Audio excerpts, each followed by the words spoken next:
Hello, class. This is your professor. We will be discussing the last part of Chapter 1. We're going to be discussing rights-based ethics and virtue ethics. So let's begin with rights-based ethics.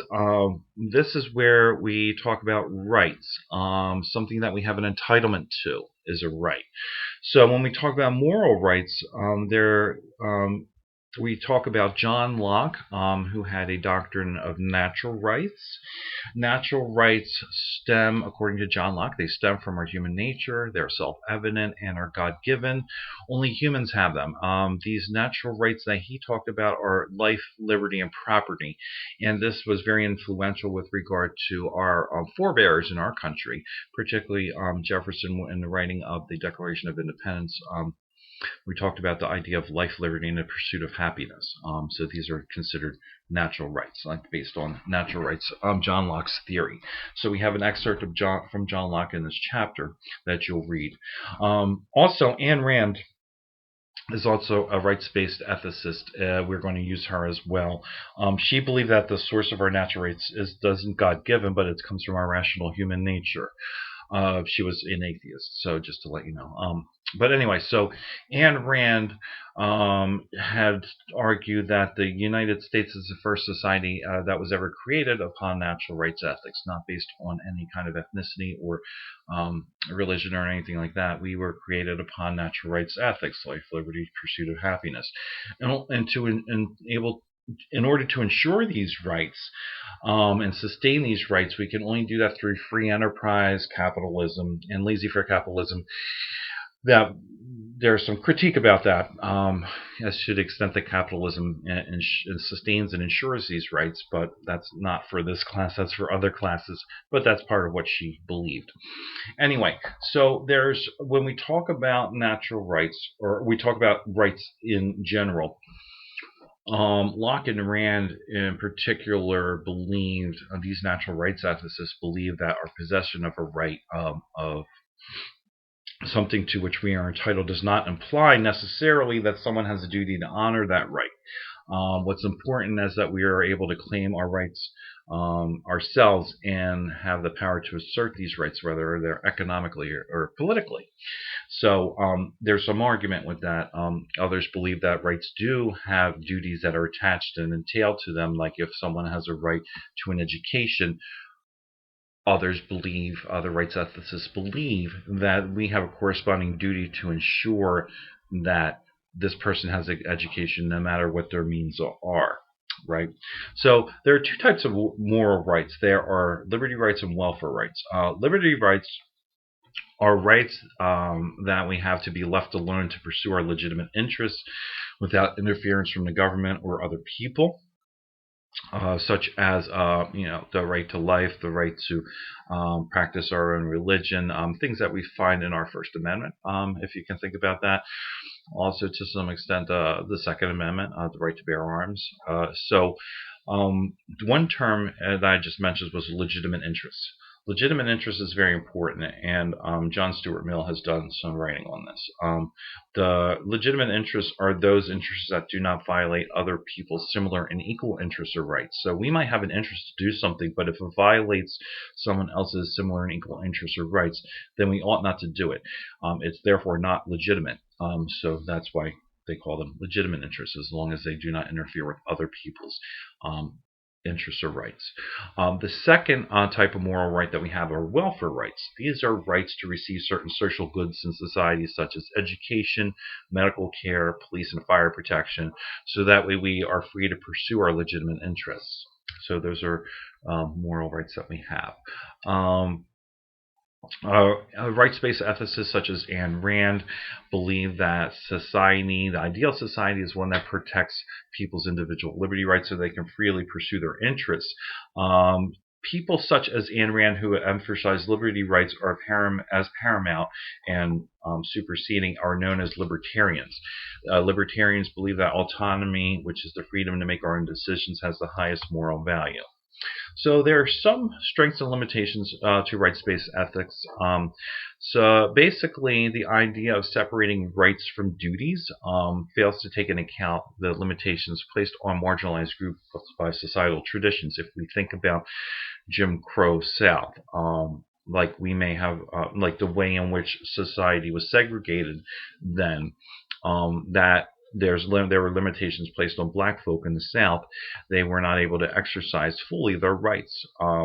So it was believed that at that time there was no duty for society or government or whatever to enforce these rights, to make sure that people could practice their rights and then practice their rights. There was that.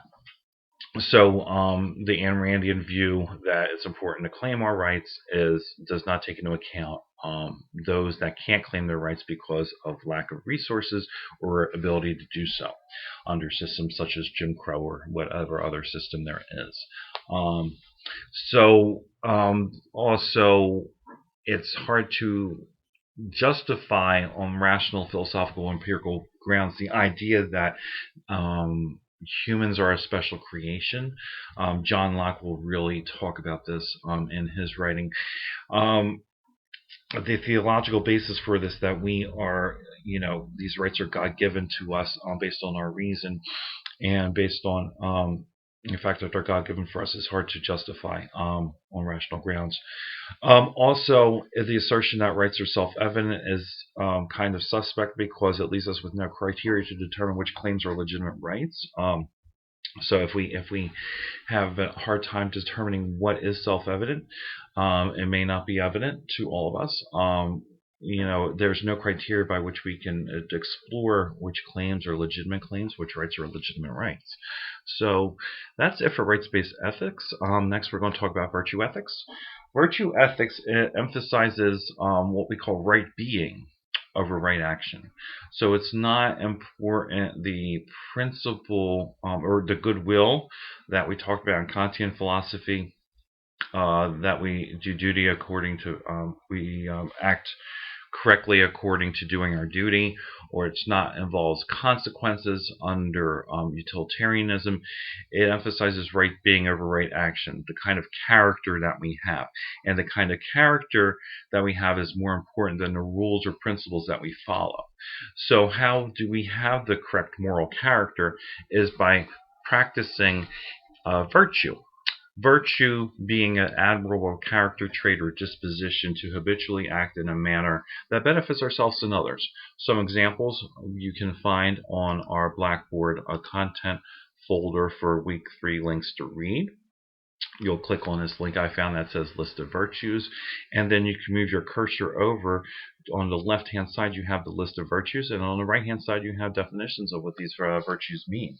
So if we look at like honesty, honesty being truthful and sincere, it's important to practice these virtues in order to be a virtuous person. The more we practice honesty, the more honest we become. The more we practice patience, the more patient we become. So that's pretty much the idea of virtue ethics, the kind of character that we display by practicing virtues. Aristotle is one virtue ethicist we'll study out of 3. Aristotle believed that we develop our moral character, our moral virtues through habit. These virtues are cultivated through habit. Habituation is an important word. Generally, it means repeated exposure to certain types of stimuli and behavior. So if we think of the idea of like drug addiction or smoking, that would be an example of habituation. But we also use it when we talk about practicing moral virtues. So by habituation, by repeatedly exposing ourselves to practicing like virtues such as honesty, integrity, compassion, courage, loyalty, etc., the more of these things we become, right? So as far as the state goes, Aristotle believed that the purpose of the state is to promote the virtuous or good life. That is the most important function of the state. Justice is the primary virtue of the state. The state must act according to justice, the virtue of justice. Also, in Aristotelian virtue ethics, we talk about what's called the golden mean, the doctrine of the mean, which means that most virtues entail finding the middle point between excess and deficiency.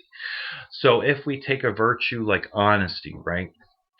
We want to fall in the middle point. We want to fall in the mean. We don't want to engage in the excess, the vice of excess and the vice of deficiency.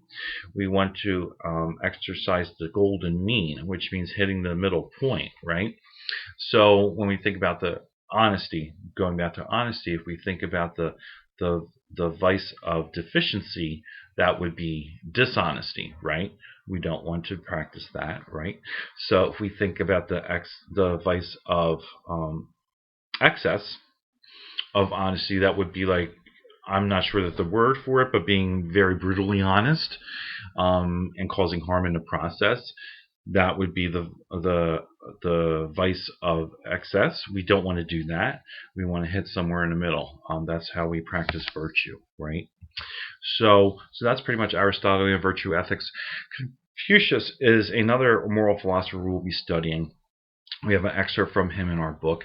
So under Confucian virtue ethics, we talk about the idea of the mean, the role of habituation, how virtue is essential for the individual and social harmony. He also believed that rulers have the greatest power to promote virtue in society and individuals, and we'll see that in his excerpt. He believed that the virtuous society and individual virtue are inseparable. People are happiest and most virtuous when living in a just and well-ordered society. So we'll see that from our excerpt that you'll read. Also, something that from which we don't have a reading, but well, not in our book, but we have it in our content folder.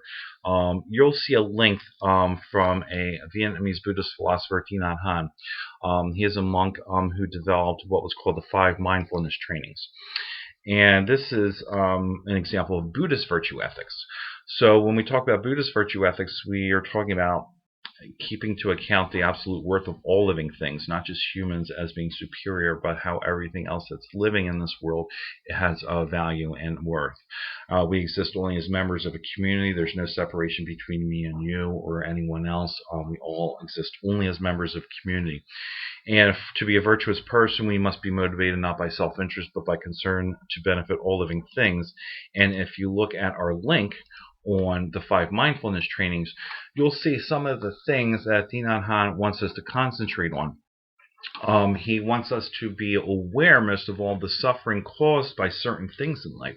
The suffering is very important because suffering, if we equate it to unhappiness or pains, as we did in other philosophies, this is kind of the same thing. But there's certain things that cause suffering in life, such as destruction of life, the exploitation, social injustice, stealing and oppression, sexual misconduct. Moving on, we have unmindful speech and inability to listen to others, and unmindful consumption. These are things that cause suffering in ourselves and others. So it's important that we be aware of these things and how do we act virtuously.